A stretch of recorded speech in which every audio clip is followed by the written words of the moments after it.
It turned out that in making this video, several interrelated objectives became clear. One was to discuss whether Socrates was indeed an ancient example of a man going his own way. Another was to discuss in any case some quotations taken from the chroniclers of Socrates' life that may help MGTOW men in their main pursuits. In doing this, it also became clear that I had to discuss those main features of Socrates' life that could give information to support why we could state that Socrates back then was MGTOW and would expect him today to be MGTOW. The results of looking at the life of Socrates is that indeed he was a man going his own way, and moreover, he was an archetype of a MGTOW. I will also say that Socrates was not alone, as he had many friends and allies, but he acted individually. I say he was an archetype MGTOW and an ancient MGTOW content provider, as his main direction mirrors that of today's MGTOW content providers, who urge men to become informed and to better themselves, and urge men also to act in ways that give men the best life while acting with honor.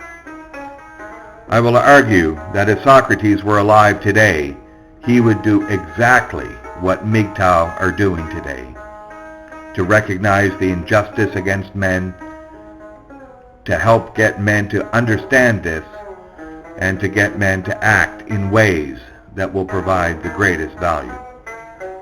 Socrates lived at a time in ancient Greece where there were many wars between Athens and Sparta, and Athens and Sicily, and eventually Athens was overrun by Sparta.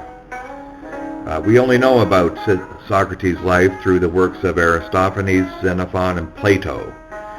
But Socrates was the teacher of Plato, who was the teacher of Aristotle, who was the teacher of Alexander the Great. And Plato and Aristotle are the main pillars of Western philosophy. Socrates was a soldier, he was a husband and father, and he engaged in a specific type of argumentation.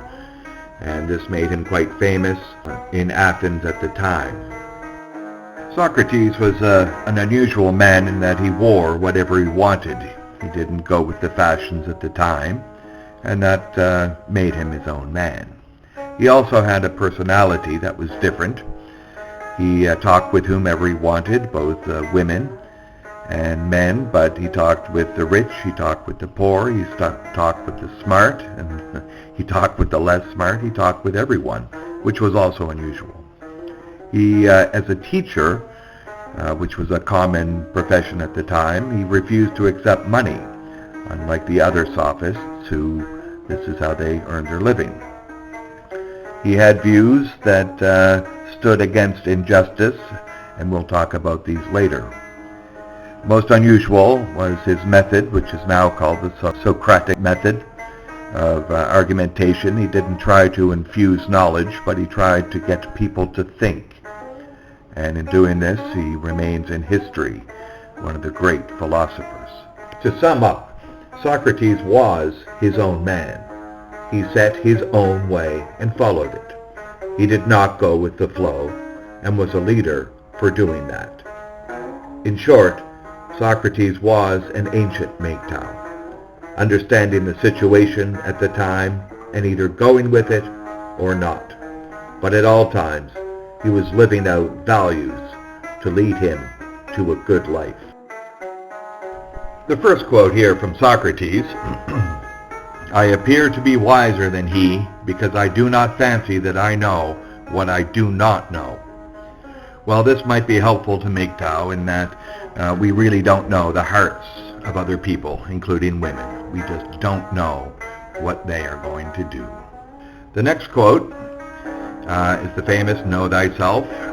And then, here's something MGTOW holds dear: to find yourself, think for yourself.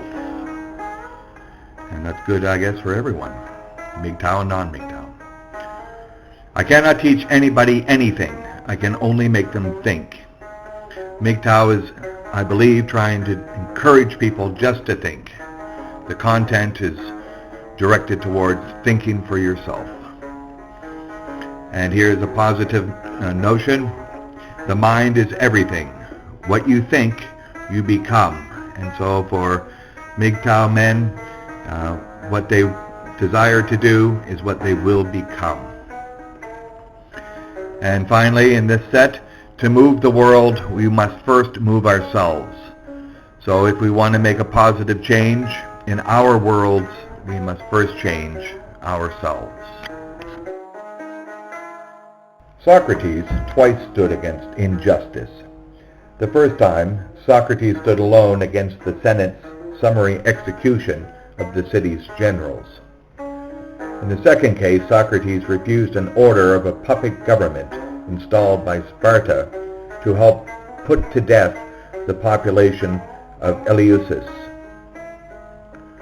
Later, on a charge of corrupting the youth of Athens, Socrates did not exile himself as he had a right to do, but thought he could reason with the jury. After being found guilty, he refused the arrangements of friends to then flee, and suffered instead the penalty of death, an act of honor. Just before he died, he urged his friends to, quote, keep quiet and control yourselves. That is, to act manly and not collapse in pointless emotion. Today I would see Socrates arguing and acting against the injustice of the times, and of acting in honor, meaning that if you choose to get married, you must accept the results. But I also believe Socrates would have said, it is better not to involve yourself in the first place in a situation of injustice. Thus, it is better to go your own way and avoid injustice. Socrates, in this, serves as an ancient model for MGTOW.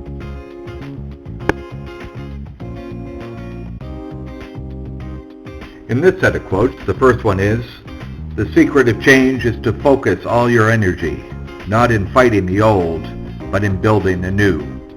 And in this, MGTOW are certainly trying to build a new way. Here's another quote about marriage from Socrates. My advice to you is to get married. If you find a good wife, you'll be happy. If not, you'll be a philosopher.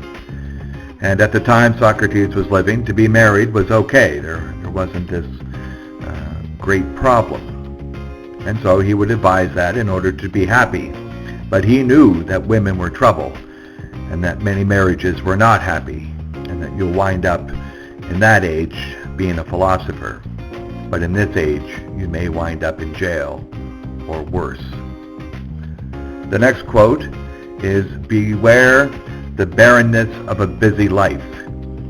And in this, we know women like to go hither and thither. It's best to avoid that. Contentment is natural wealth, luxury is artificial. Men take contentment in their creations. Here's the next one. He who is not contented with what he has will not be contented with what he would like to have.